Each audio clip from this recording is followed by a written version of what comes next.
शिकवणारे आमचे शिक्षक आमच्यासाठी प्रत्यक्ष देवतुल्य व्यक्ती आहेत आणि त्यांच्या प्रती आमच्या मनातल्या भावना व्यक्त करायचा, त्यांना धन्यवाद द्यायचा दिवस म्हणजे 5 सप्टेंबर. चिखलाच्या गोळ्याला आकार द्यावा लागतो, सोन्याला सुद्धा भट्टीत तापावं लागतं, दगडापासून जर मूर्ती घडवायची असेल तर त्याला सुद्धा टाकेचे गाव सोसावे लागतात. आणि तसंच जर मनुष्य नावाच्या प्राण्याला सुसंस्कारी माणूस घडवायचा असेल ना, बनवायचा असेल ना, तर त्यासाठी शिक्षण आणि शिक्षक दोन्ही गरजेचे असतात.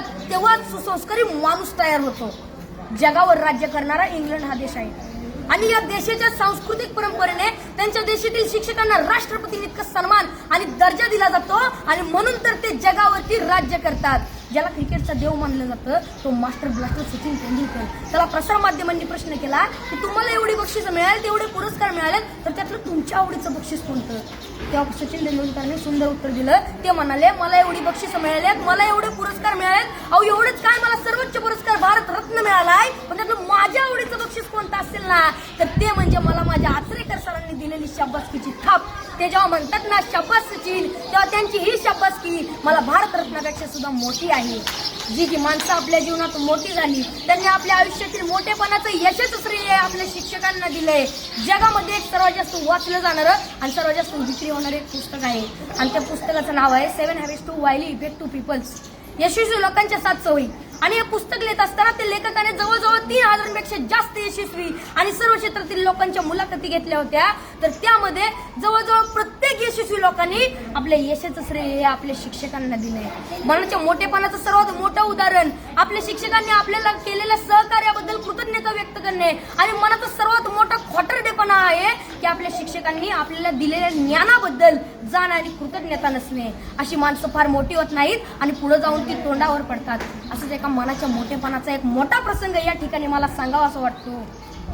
एकदा डॉक्टर बाबासाहेब आंबेडकर इंग्लंडवरून भारतात येत होते. ही बातमी त्यांच्या कार्यकर्त्यांना, त्यांच्या आयोजकांना समजली. त्यांचे कार्यकर्ते बाबासाहेबांच्या विमानाची वाट बघत विमानतळावरती थांबले. बाबासाहेबांचं विमान 2-3 तास लेट होणार होतं, पण तरी सुद्धा त्यांचे कार्यकर्ते त्यांच्या स्वागतासाठी त्यांची विमानतळावर 2-3 तास वाट बघत थांबले आणि 2-3 तासानं बाबासाहेबांचं विमान विमानतळावरती लँड झालं. बाबासाहेब खाली उतरले. बाबासाहेबांचे सर्व कार्यकर्ते बाबासाहेबांच्या दिशेने पळत सुटले.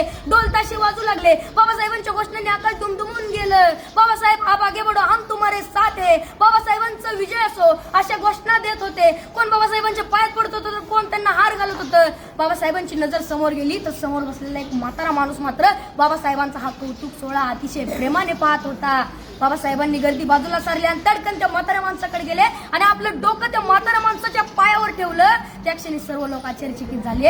एवढे मोठे प्रखंड पंडित डॉक्टर बाबासाहेब आंबेडकर या म्हाताऱ्या माणसाच्या पाया का पडताय? त्या क्षणी बाबासाहेब म्हणाले, हेच ते केळुसकर गुरुजी ज्यांनी मला माझ्या लहानपणी शिकवलं.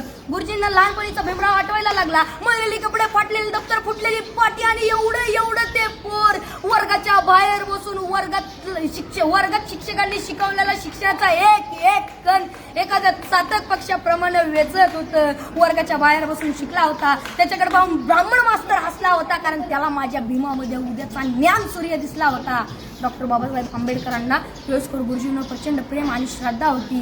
मला या ठिकाणी म्हणावं असं वाटतंय, घरट्यातून पिलू उडावे घेऊन दिव्य शक्ती, आकांक्षाचे पंख असतात आणि उंबरठ्यावर भक्ती. तसंच आपण आपल्या आयुष्यात किती जरी मोठं झालं, किती यश संपादन केलं तरी आपण आपल्या शिक्षकांना आणि आपण आपल्या शाळेला कधी विसरलं नाही पाहिजे. एवढं बोलून मी माझ्या भाषण संपवतो. जय हिंद. Very good.